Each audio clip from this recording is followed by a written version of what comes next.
한국국제문자 포럼장이 발칵 뒤집혔습니다. 한글은 인류 최고의 문자다라는 선언에 각국 학자들이 일제히 반발했죠. 특히 미국 국립문자박물관의 큐레이터 소피아 밀러는 라틴 문자의 우월성을 확신하며 이에 도전합니다. 그러나 놀라운 발견이 그녀를 기다리고 있었습니다. 체로키 문자라는 문맹 원주민이 만든 한글과 닮은 미국의 숨겨진 보물. 과연 소피아는 문자의 진정한 가치와 정체성을 깨닫게 될까요? 목숨 걸고 문자를 지켜온 사람들의 감동적인 이야기가 지금 시작됩니다. 저는 소피아 밀러입니다. 미국 국립문자박물관의 큐레이터이자 연구원이죠. 문자의 역사를 연구하는 일이 제 삶의 전부입니다. 특히 라틴 문자의 우수성에 대해서는 누구보다 자신 있었어요. 그런 제가 한국의 세계 문자 포럼에 초청을 받았습니다. 이메일을 받았을 때 의아했어요. 21세기 최고의 문자란 무엇인가? 라는 주제로요.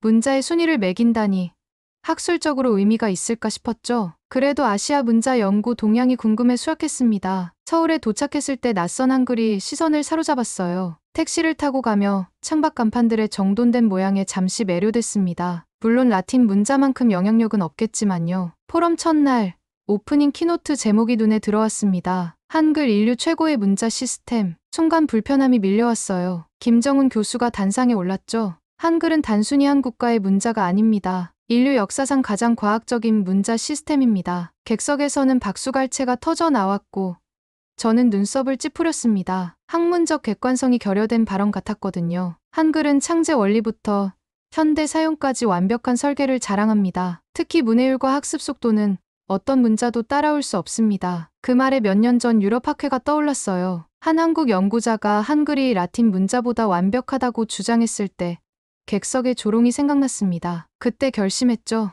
문자는 자부심이 아니라 증명해야 할 과학이다. 지금 한국 땅에서 또다시 그 논쟁이 시작되고 있었습니다. 제 마음 한편에서는 미묘한 불안감이 피어났어요. 혹시 나도 모르게 편향된 시각을 가진 건 아닐까.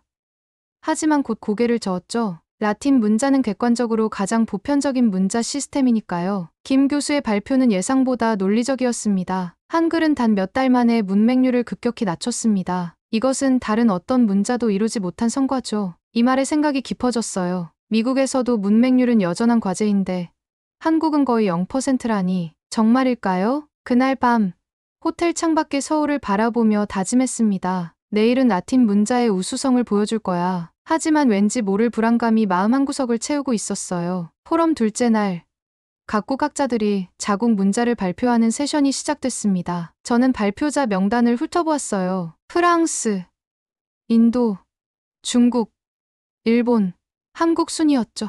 마음속으로 라틴 문자의 우수성을 확신했습니다. 첫 번째로 프랑스의 앙투안 교수가 무대에 올랐어요. 그는 자신감 넘치는 모습으로 라틴 문자의 역사와 가치를 설명했습니다. 라틴 문자는 단순한 글자가 아닌 서양 문명의 근간입니다. 오늘날 전 세계 주요 언어의 기반이 되었죠. 저는 공감하며 고개를 끄덕였어요. 그러나 심사위원의 질문이 날카로웠습니다. 라틴 문자 기반 언어들에서 철자와 발음이 일치하지 않는 경우가 30%라는데 어떻게 생각하십니까? 앙투안 교수의 이마에 땀이 맺혔고 객석이 웅성거렸어요. 저도 불편한 마음이 들었습니다. 그건 문자의 문제가 아니라 언어 진화 과정의 결과인데 말이죠. 다음은 인도 대표 쿠마르 박사였습니다. 그는 데바나가리 문자의 체계적 구조를 강조했어요. 우리 문자는 소리의 생성 원리에 따라 체계화되어 있습니다. 그러나 질의응답에서 예상치 못한 질문이 나왔죠. 현재 실제 사용 인구는 어느 정도입니까? 쿠마르 박사는 망설였습니다. 현대 인도에서는 영어 사용이 증가하는 추세이긴 합니다만 중국 대표 왕 교수는 한자의 유구한 역사를 강조했어요. 한자는 단순한 기호가 아닌 의미의 그림입니다. 하지만 심사위원들은 한자의 복잡성과 높은 학습 장벽을 지적했습니다. 특히 문맹률 문제가 제기되자 왕 교수의 표정이 굳어졌어요. 일본 측 발표에서도 비슷했습니다. 히라가나와 가타카나의 조화로운 체계가 강조됐지만 한자 혼용으로 인한 복잡성이 약점으로 지적됐어요. 각국 발표를 들으며 저는 생각이 복잡해졌습니다. 모든 문자 체계에 예상치 못한 약점이 있었어요. 라틴 문자의 철자 발음 불일치, 산스크리트어의 사용 인구 감소, 한자의 복잡성, 이런 지적들이 제 확신을 흔들고 있었죠. 마지막 순서, 한국팀의 발표가 시작됐습니다. 이하늘 박사가 무대에 올랐어요. 한글은 과학과 철학이 완벽하게 결합된 문자입니다. 그러나 가장 주목할 점은 문해율입니다. 스크린에 그래프가 나타났습니다. 전 세계 주요 문자별 문해율 비교였어요. 한글이 압도적인 수치로 1위였습니다. 한국의 문맹률은 사실상 0%입니다. 이는 문자의 본질적 기능이 완벽하게 구현된 증거죠. 객석이 술렁였고 저도 그 수치에 놀랐어요. 정말일까요?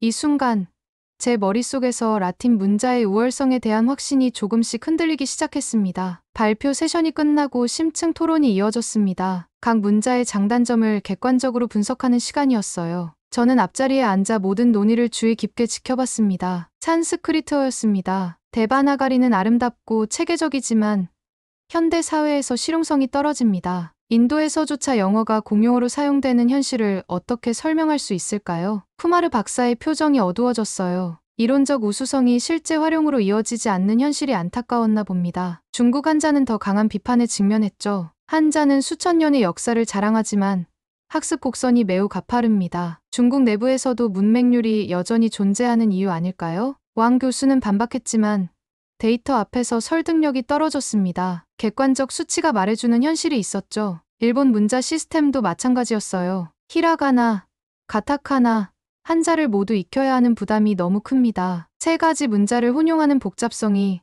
디지털 시대에 적합할까요? 각 문자 체계의 약점이 명확하게 드러나는 순간이었습니다. 저는 메모를 하면서도 마음이 무거워졌어요. 라틴 문자의 우월성을 확신했던 제 신념이 서서히 흔들리고 있었죠. 마지막으로 한국팀의 발표가 다시 조명받았습니다. 이하늘 박사는 놀라운 자료를 추가로 공개했어요. 한글은 창제 이후 불과 3년 만에 문맹률을 급격히 낮췄습니다. 현대에서도 외국인들이 평균 2주 만에 읽고 쓸 수 있게 되죠. 스크린에는 다양한 국적의 사람들이 한글을 배우는 영상이 나왔습니다. 아프리카 아이들부터 유럽 노인들까지 모두가 짧은 시간에 한글을 익히는 모습이었어요. 더불어 한글은 디지털 환경에서도 우수한 성능을 보입니다. AI 인식률, 타이핑 속도, 정보 압축률 모두 최상위권이죠. 객관적 데이터와 실제 사례들이 쏟아져 나왔습니다. 저는 처음으로 라틴 문자의 약점을 정면으로 마주하게 됐어요. 우리가 당연시 여겼던 우월성이 실은 역사적 확산의 결과였을 뿐,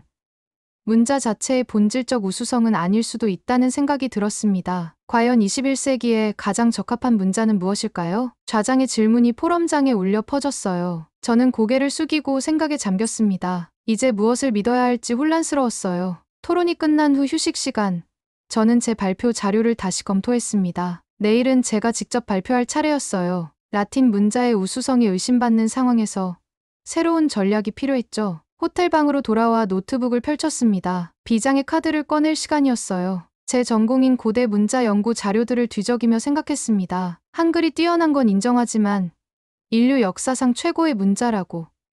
그건 과장이야. 저는 이집트 상용 문자와 체로키 문자에 관한 연구 자료를 정리하기 시작했어요. 특히 체로키 문자는 19세기 초 세코야라는 한 사람이 독자적으로 만든 문자 체계로 짧은 시간에 문맹률을 크게 낮췄다는 점이 인상적이었습니다. 체로키 문자는 단기간에 부족 전체의 문해율을 높였어. 한글만의 독특한 성과가 아니라는 걸 보여줄 수 있을 거야. 밤새 자료를 정리하며 발표 전략을 짰습니다. 객관적 비교와 역사적 사례를 통해 한글 우월론에 반격하는 것이었죠. 새벽녘까지 작업하며 확신이 생겼어요. 이건 단순한 자존심의 문제가 아니라 학문적 균형을 위한 노력이었습니다. 다음 날 아침, 자신감을 되찾은 채로 포럼장에 도착했어요. 제 발표 차례가 왔을 때 당당하게 단상에 올랐습니다. 오늘 저는 문자 역사의 다양성이라는 주제로 말씀드리겠습니다. 특히 체로키 문자의 사례에 주목해주세요. 스크린에 체로키 문자의 글자들과 그 역사적 영향을 보여주는 자료들이 나타났어요. 객석의 반응이 호기심, 어린 눈빛으로 바뀌는 것을 느꼈습니다. 세코야는 글을 읽거나 쓸 줄 모르는 상태에서 독자적으로 문자를 창제했습니다. 불과 몇 년 만에 체로키 부족 대부분이 문해력을 갖추게 되었죠. 이는 문자 역사에서 가장 놀라운 혁명 중 하나입니다. 발표를 이어가며 고대 이집트 상용 문자의 체계성, 로제타석을 통한 해독 과정, 그리고 현대 문자학에 끼친 영향도 설명했어요. 저는 결론을 향해 나아갔습니다. 한글의 과학성과 효율성은 분명 인상적입니다. 그러나 인류 역사에는 각기 다른 환경에서 효과적으로 기능한 다양한 문자 체계가 있었습니다. 문자의 우수성은 단일 기준으로 평가할 수 없는 복합적인 문제죠. 질의응답 시간, 한국 측 연구원이 질문을 던졌습니다. 체로키 문자의 현재 사용자 수는 어느 정도인가요? 예상치 못한 질문이었어요. 순간 망설였지만 정직하게 대답했습니다. 현재는 약 2만 명 정도로 추정됩니다. 대부분 미국 오클라호마 지역에 거주하고 있죠. 객석에서 작은 웅성거림이 들렸어요. 제 주장의 약점이 드러나는 순간이었습니다. 체로키 문자는 역사적으로는 의미가 있지만 현대 사회에서는 거의 사용되지 않는 현실을 직면하게 됐죠. 체로키 문자는 현재 약 2만 명만 사용하고 있다고요? 질문을 던진 이하늘 박사의 목소리가 회의장을 울렸습니다. 저는 마른 침을 삼켰어요. 발표 중에는 자신만만했지만 이 질문 앞에서 불안함이 밀려왔습니다. 네, 그렇습니다. 하지만 문자의 가치는 단순히 사용자 수만으로 평가할 수 없다고 생각해요. 제 대답이 끝나기도 전에 다른 질문이 이어졌습니다. 체로키 문자의 디지털 호환성은 어느 정도인가요? 현대 기술 환경에서 활용 가능성이 있을까요? 또 다른 약점을 찔렸어요. 체로키 문자는 디지털 환경에서 제한적으로만 지원되고 있었습니다. 저는 솔직하게 인정할 수밖에 없었죠. 현재로서는 제한적입니다. 하지만 문화적 가치를 생각한다면 포럼 좌장이 토론을 정리했습니다. 문자는 살아있어야 합니다. 역사적 가치만으로는 실제 사용자들의 필요를 충족시킬 수 없죠. 그 말에 객석에서 박수가 터져 나왔어요. 저는 순간 무력감을 느꼈습니다. 제 발표의 핵심 논지가 무너지는 순간이었어요. 포럼이 잠시 휴식 시간을 가진 후 한글의 현대적 활용에 관한 세션이 이어졌습니다. 한국의 젊은 공학자 김태우 박사가 발표를 시작했어요. 한글은 AI 시대에 가장 높은 인식률을 자랑합니다. 음성인식, 문자인식, 자연어 처리 모든 분야에서 오류율이 타 문자 대비 30% 이상 낮죠. 스크린에는 각 문자별 AI 인식 오류율 그래프가 나타났습니다. 라틴 문자는 중간 수준이었고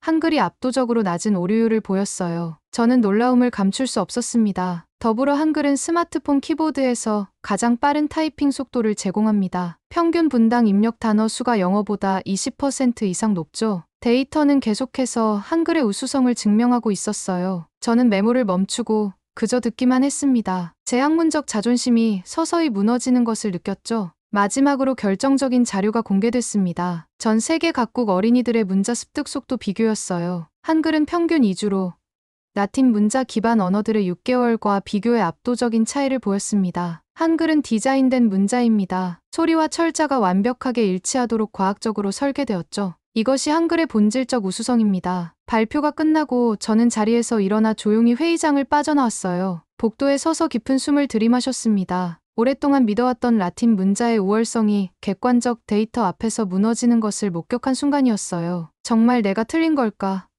라틴 문자가 최고가 아닐 수도 있다고? 머릿속이 혼란스러웠습니다. 학자로서 객관적 사실을 받아들여야 한다는 것.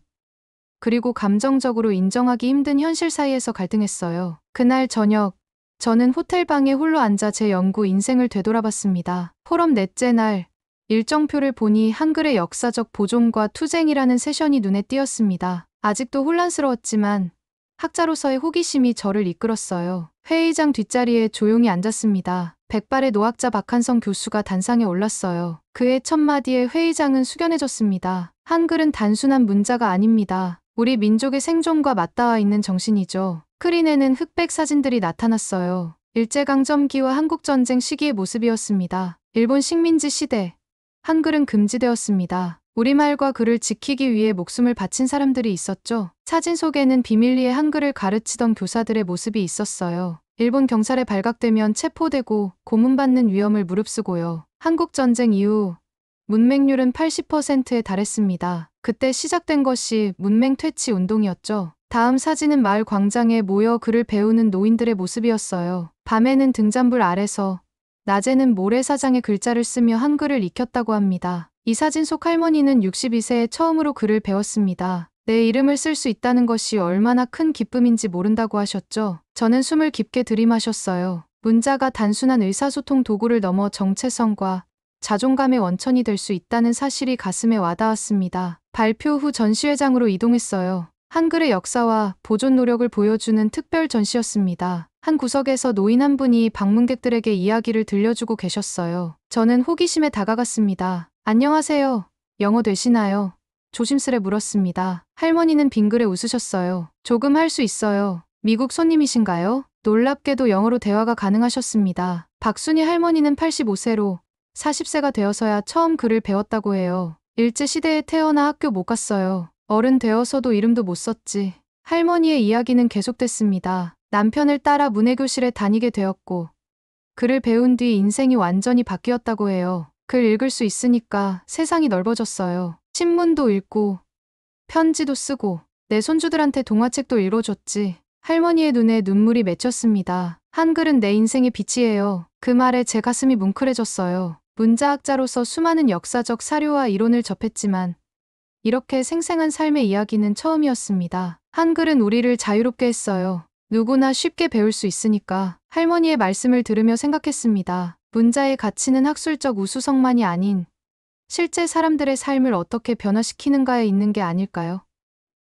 저는 그날 처음으로 문자의 의미를 다른 시각에서 바라보게 되었습니다. 전시회를 나온 후 저는 한글박물관으로 향했습니다. 포럼 참가자들을 위한 특별 견학 프로그램이 있었어요. 마음 한구석에서는 여전히 혼란스러움이 맴돌았지만 더 깊이 알고 싶다는 열망이 커지고 있었습니다. 박물관에서 만난 김민지 큐레이터는 저를 특별 전시실로 안내했어요. 그곳에는 문맹 탈출 글과 함께한 새 인생이라는 전시가 열리고 있었습니다. 이 전시는 문의 교육을 통해 인생이 바뀐 분들의 이야기를 담고 있어요. 벽면에는 다양한 연령대 사람들의 사진과 그들의 이야기가 전시되어 있었습니다. 그중 한 노인의 사진 앞에서 발걸음을 멈췄어요. 이분은 이영순 할머니예요. 77세에 처음으로 손녀에게 편지를 쓰셨죠. 사진 옆에는 할머니가 쓴 편지가 전시되어 있었습니다. 서툰 글씨체였지만 그 안에 담긴 감정은 너무나 선명했어요. 저도 모르게 눈시울이 붉어졌습니다. 한글 창제 이후 수백 년 동안 많은 사람들이 문자의 힘으로 세상과 소통하게 되었어요. 특히 여성과 서민들에게 한글은 해방의 도구였죠. 민지 큐레이터의 설명을 들으며 저는 생각했습니다. 문자가 가진 진정한 가치는 무엇일까요? 학문적 체계성, 역사적 유구함, 아니면 사람들의 삶을 실제로 변화시키는 힘? 전시회 마지막 구역에 도착했을 때 한 비디오 부스가 눈에 들어왔어요. 화면 속에는 고령의 할머니가 인터뷰하는 모습이 나왔습니다. 글을 배우고 나니 세상이 달라 보였어요. 내가 눈을 뜬 것 같았지요. 그 말이 제 가슴을 강하게 울렸습니다. 문자는 단순한 기호가 아니라 세상을 보는 눈이었던 거예요. 저는 그동안 문자의 기술적 측면만 연구하면서 그것이 가진 인간적 의미를 놓치고 있었습니다. 한글은 단순한 문자가 아니에요. 자유와 존엄의 상징이죠. 큐레이터의 말에 고개를 끄덕였습니다. 이제야 한글이, 그리고 모든 문자가 왜 소중한지 진정으로 이해하기 시작했어요. 라틴 문자의 우수성을 증명하려던 처음의 목표는 어느새 제 마음에서 사라지고 있었습니다. 포럼 마지막 날, 폐회식이 열렸습니다. 참가자들은 각자의 소감을 나누는 시간이 있었어요. 저는 처음엔 말할 생각이 없었지만 갑자기 일어나 단상으로 향했습니다. 무언가 말해야 할 것 같았어요. 마이크 앞에 서자 가슴이 두근거렸습니다. 모든 시선이 저에게 쏠렸어요. 깊은 숨을 들이마시고 입을 열었습니다. 저는 소피아 밀러, 미국 국립문자박물관의 큐레이터입니다. 이번 포럼에 참석하기 전 솔직히 라틴 문자의 우수성을 증명하겠다는 생각을 했어요. 객석에서 작은 웃음이 터져 나왔습니다. 저도 미소를 지었어요. 하지만 이곳에서 새로운 진실을 만났습니다. 한글은 단순한 문자가 아니에요. 이 시대, 인류가 배워야 할 정신입니다. 순간 회의장이 조용해졌습니다. 저는 계속 말을 이어갔어요. 문자의 가치는 그것이 얼마나 많은 사람들의 삶을 변화시켰는가에 있습니다. 한글은 그 점에서 인류 역사상 가장 위대한 발명품 중 하나라고 생각해요. 객석에서 박수가 터져 나왔습니다. 저는 마지막 말을 전했어요. 저는 돌아가서 한글의 가치를 미국 사람들에게 알리는 연구를 시작하려 합니다. 라틴 문자와 한글의 협력 가능성에 대해서도요. 폐회식이 끝난 후 주최 측에서 저에게 제안이 들어왔습니다. 서울대학교와 국립문자박물관의 교환 연구 프로그램에 참여해달라는 것이었어요. 망설임 없이 수락했습니다. 한 달 후, 저는 짐을 꾸려 다시 서울로 향했습니다. 비행기 창문 너머로 태평양이 펼쳐졌어요. 노트북을 펼치고 새 연구 계획서의 제목을 타이핑했습니다. 한글 인류를 위한 새로운 시작. 이제 저는 알았습니다. 진정한 학자는 자신의 믿음을 증명하려 하기보다 진실 앞에 겸손해야 한다는 것을요. 서울로 향하는 하늘길에서 새로운 여정의 설렘을 느꼈습니다. 오늘도 긴 영상 끝까지 들어주셔서 감사합니다. 다음에도 더 감동적인 사연으로 돌아오겠습니다. 오늘도 좋은 하루 되세요.